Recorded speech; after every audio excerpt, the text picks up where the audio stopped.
So, I'm not the type of person to really get into war stories, I guess you could say. Like, I'm not the type of person to, like, play a game based on that setting. You know, like, to me, that setting's been overdone to death, and it's just personally not for me.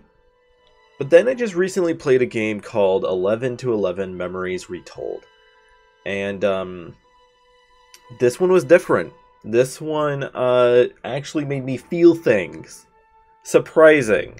So this game isn't like your typical like game set in war times or whatever. It's more of a narrative game. It's not about the gameplay or killing people. It's telling a story. And I know I've said in the past that games with stories are like a second for me. Like, if your story is compelling, that's great, but I'm not playing it for the story. I know I've said that before. This is one of those games where you are playing it for the narrative. There's not much for gameplay. Like, the gameplay is just an element to tell the story, right?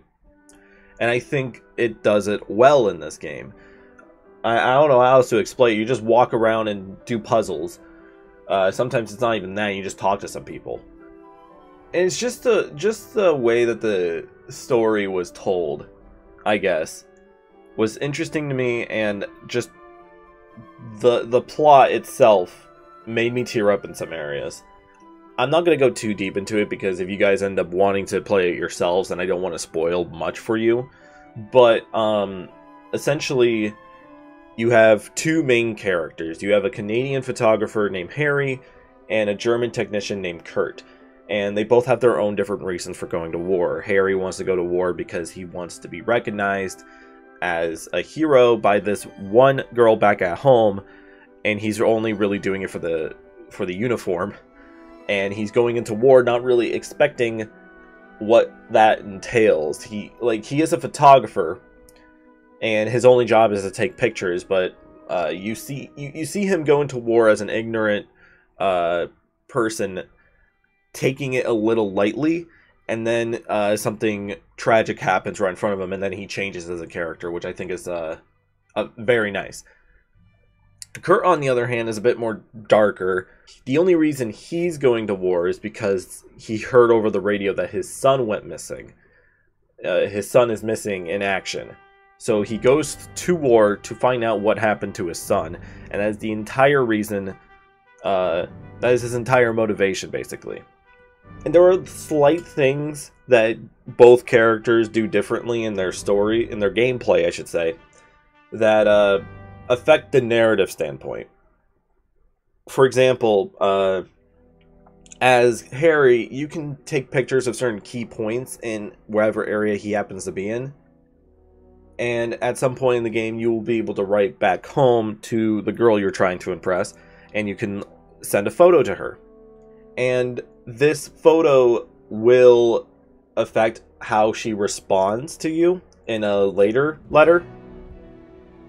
For example, very early on in the game, I sent her a picture of a bird, because in my mind, I'm like, I don't think anyone wants to see what the war actually looks like. It's dark, gloomy, and fucking depressing. So I sent her a picture of a bird, and she replies back like, "That's a pretty bird, but I've seen birds before. Can you show me something interesting? I mean, look at this picture. This is a fucking tank. That's badass." I'm like, well, shit, alright then. And then while you're playing as Kurt, you can walk around and like notice small details like an NPC playing music and your location. Like, you can take note of a church, and that stuff would affect what you say in a letter to your daughter at certain points of the game. And the game does let you know, like, Kurt's daughter is like an 8-year-old girl. She's doesn't know much about like the outside world, and talking about the war would be way too depressing, having the thought that your dad might not be coming home and your brother is dead. So having the option to say more lighthearted things that you've noticed as you travel is an option you have. It's just that you can miss those things, and you might be forced to say something super fucking depressing. And I don't know how much that actually affects the narrative for Kurt, because from my experience, the daughter only really comes into play like the later half of the game, which I want to explain more about, like later half of the game, because that's when like the feel started coming in. But again, I don't want to spoil it in case you guys want to give this game a try, because I would not have given this game a try at all.